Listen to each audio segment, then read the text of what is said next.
Hey, how you doing? I'm Josh with Wooden Essentials. Today, I'm going to show you how I made this dice box. I kind of put my own little spin on it, just add a couple little different things, but let me show you how I made it. To make the dice box without a CNC machine, I need to make a template first. So I grabbed a piece of scrap wood and measured how long the dice was on the wood, drew a couple lines, and then cut 2 holes. Also, I gave myself a little extra space when measuring for the dice. After the holes, I drew lines connecting the holes together. Then I clamped the template to the workbench, grabbed my jigsaw, and cut the lines as straight as I could. That's why I drilled out the holes so that way the jigsaw could fit in there a lot easier.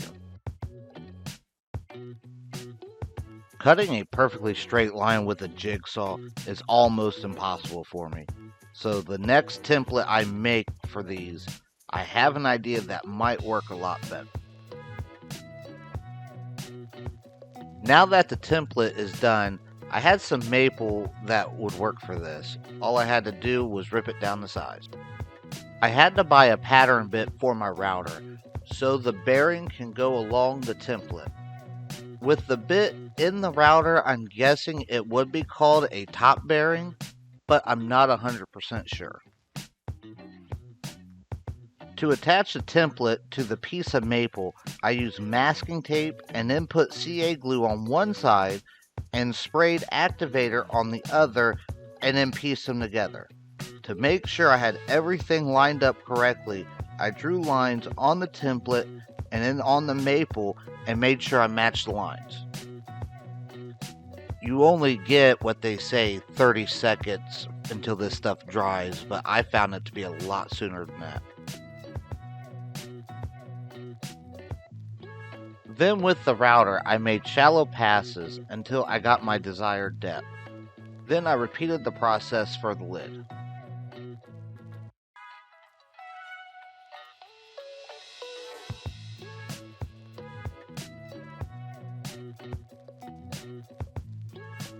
The masking tape made this thing easy to come apart. After I got it apart and everything done, I put the dice in there to make sure everything fit well.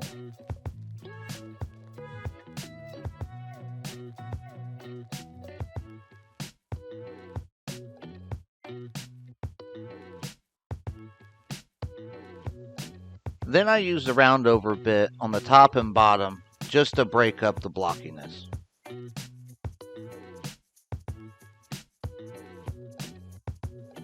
Then sanding away all the pencil marks and burn marks that my table saw left. I started with 80, then went to 120, and finally 220 grit.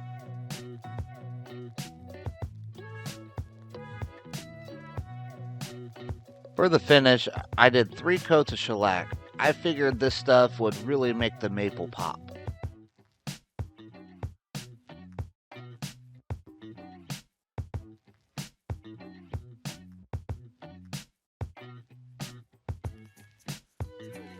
Where the dice will be sitting, I decided to try something I never done before. It's called flocking. It will give you a nice velvet texture and give something nice to look at when you open it. So first I had to tape off the top so I wouldn't get any adhesive on it.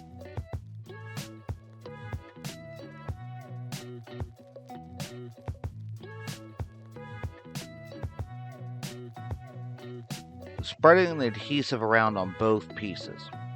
You should use the same color so if there happens to be a spot that you missed, it will be very difficult to tell. Then you take this container that looks like a Pringles can and put the flocking inside. This helps spread it all over. Make sure you put it inside something to catch all the extra powder. It makes cleanup a lot easier. And then just let it sit overnight. After that, shake all the extra off. Then I taped it back together just so that way I could add the hinges and the latch in the front.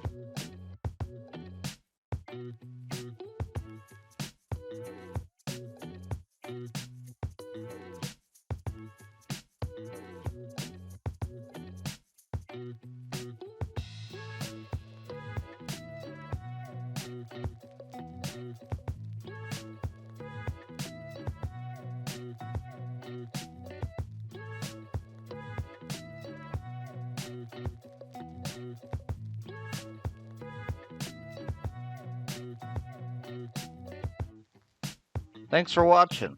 Remember, if you haven't already, please like and subscribe. Also, check out some other videos that we have.